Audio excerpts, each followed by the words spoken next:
Hello and welcome to the first video on the use of the query tool. In this video, I will provide a brief introduction to the query tool, then highlight the query tool's capabilities.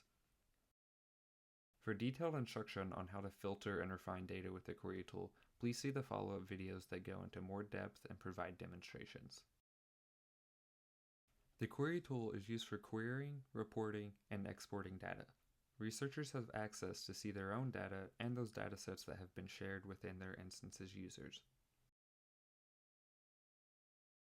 The data repository houses the data by study.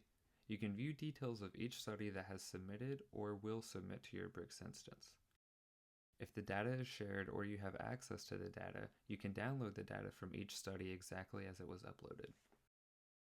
The query tool pulls the data from the data repository and allows you to manipulate and filter the data based on your research question of interest. You may choose to download your data after applying your filters.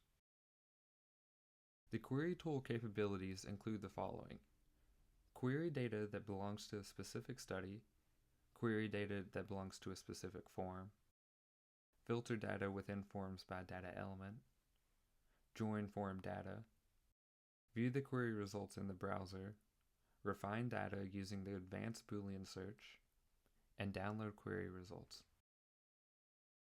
This concludes the brief overview of the query tool. Please refer to the follow-up videos for a more in-depth exploration of query tool capabilities and functionality. If you have any further questions, please contact your operations team.